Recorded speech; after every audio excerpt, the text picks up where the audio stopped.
আল্লাহ সুবহানাহু ওয়া তাআলা সূরা নিসার 93 নম্বর আয়াতে বলছেন, মান ইয়াকতুল মুমিনা মুতাআম্মিদান ফাজাযাউহু জাহান্নাম, কেউ যদি কোনো মুমিনকে হত্যা করে তাহলে তার থাকার জায়গা জাহান্নাম। এতটুকু বলাই যথেষ্ট ছিল আল্লাহর জন্য যে কেউ যদি কোনো মুমিনকে হত্যা করে তার থাকার জায়গা জাহান্নাম, কারো থাকার জায়গা জাহান্নাম হওয়াই যথেষ্ট ছিল। কিন্তু রক্ত যে মুমিনের, এই জন্য আল্লাহ থামলেন না।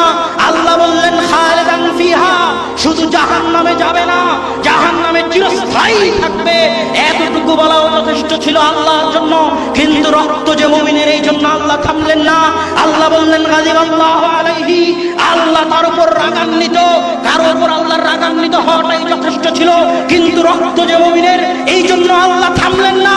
আল্লাহ বললেন লানাহু, আল্লাহর অভিশাপ তার উপর বর্ষিত হোক। কারো উপর আল্লাহর অভিশাপ বর্ষিত হওয়া যথেষ্ট ছিল। কিন্তু রক্ত যে মুমিনের, এই জন্য আল্লাহ থামলেন না।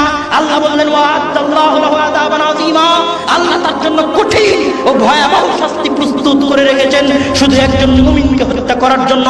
আল্লাহ এতগুলো বিষয় বললেন। এক, জাহান্নামে যাবে। দুই, চিরস্থায়ী জাহান্নামে থাকবে। তিন, আল্লাহ তার উপর রাগান্বিত। চার, আল্লাহর অভিশাপ তার উপর বর্ষিত হবে। পাঁচ, তার জন্য আল্লাহ কঠিন শাস্তি প্রস্তুত করে রেখেছে। কেন? রক্ত মুমিনের। তাই সহিহ সুনানে তিরমিজি 1398 নম্বর হাদিসে রাসূল সাল্লাল্লাহু আলাইহি ওয়াসাল্লাম বলছেন, লাউ আন্না আহলাস সামাই ওয়াল আরদি ইশতারাকু ফি দামি মুমিনিন, জেনে রাখো যদি আসমানের সকল ফেরেশতা, দুনিয়ার সকল মানুষ, সকল জিন, আদম থেকে নিয়ে কিয়ামত পর্যন্ত সকলে মিলে, সকল ফেরেশতা মিলে, সকল জিন মিলে আমার একজন মুমিন বান্দাকে হত্যা করে, লা তাকবাহুল্লাহু লাহুম জামিআন ফিন-নার, তাহলে সকল মানুষকে, সকল জিনকে, সকল ফেরেশতাকে আল্লাহ একসাথে জাহান্নামে নিক্ষেপ করতে দ্বিধা করবেন না।